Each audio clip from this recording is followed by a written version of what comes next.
इस दिन हमें अंदाजा भी नहीं था कि ये सफ़र हमें ऐसी चीज़ दिखाने वाला है जिन्हें हम शायद कभी भूल नहीं पाएंगे। शुरुआत तो एक बड़ी मछली से हुई थी, लेकिन कुछ ही देर बाद हमारे जाल के किनारे जो नज़ारा मिला उसने सबको डरा दिया। हम सुबह अपनी ज़रूरत का सामान लेने बाजार पहुंचे, क्योंकि जिस जगह पर हम रहकर काम करने वाले हैं उसके आसपास काफ़ी दूर दूर तक हमारी ज़रूरत का सामान और खाने पीने का सामान मिलना बहुत मुश्किल होता है। रास्ते में सबसे पहले पेट्रोल भरवाया और उसके बाद हमारा सफ़र शुरू हुआ। आसमान पूरी तरह बादलों से घिर चुका था और बारिश की पहली बूंदें शुरू हो गई थी। हमें अंदाजा हो गया था कि बारिश आगे तेज हो सकती है, इसलिए हमने रास्ते में बाइक रोकी और जल्दी रेनकोट पहन लिया। हम आगे बढ़े ही थे कि कुछ ही मिनटों में बारिश ने अपना पूरा जोर दिखा दिया। चारों तरफ पानी बरस रहा था, हवा ठंडी हो चुकी थी और रास्ते का पूरा नजारा जैसे अचानक बदल गया। मुश्किल सफर था, लेकिन मौसम इतना खूबसूरत था कि रुकने का मन ही नहीं कर रहा।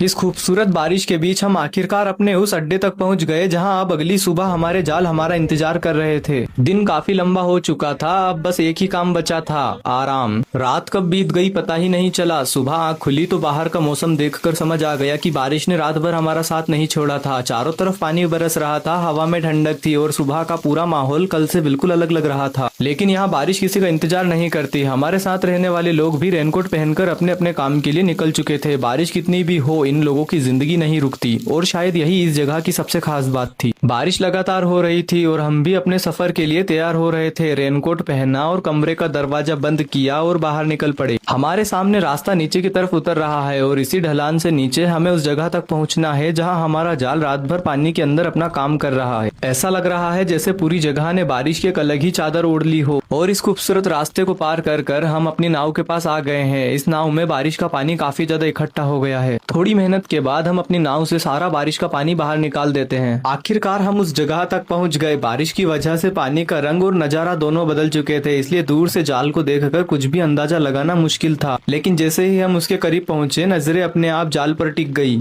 हमने जाल को धीरे धीरे पकड़कर ऊपर उठाना शुरू किया और तभी जाल के साथ पानी में कुछ बड़ा सा ऊपर आता दिखाई दिया। पहली नजर में ही समझ आ गया था आज जाल खाली नहीं जाने वाला है। सामने एक बड़ी मछली थी और बारिश के बीच उस सुबह का ये बड़ा नजारा हमारे लिए उम्मीद से कहीं ज्यादा था। लेकिन अब असली काम इसे बाहर निकालना था। इतनी बड़ी मछली को जाल से निकालना जितना आसान दिखाई देता है उतना होता नहीं। एक छोटी सी गलती और ये अगले ही पल जाल को फाड़कर वापस पानी में जा सकती है। इसलिए हमने जल्दबाजी बिल्कुल नहीं की। पहले उसे संभाला, जाल को सही जगह से पकड़ा और पूरी सावधानी से उसे अपने काबू में लेने की कोशिश की। इस मछली की खास बात यही है कि ये बहुत शांत स्वभाव वाली होती है, लेकिन इसे खतरा महसूस होता है तो ये जाल को फाड़ने में एक भी सेकंड का टाइम नहीं लगाती। एक एक कदम संभाल कर आखिरकार हमने उसे जाल समेत ऊपर खींच लिया और फिर वो बड़ी मछली हमारी नाव के अंदर थी। उस पल की खुशी अलग ही थी, क्योंकि इसे पकड़ने में सिर्फ ताकत नहीं, सही वक्त और थोड़ी किस्मत भी लगी।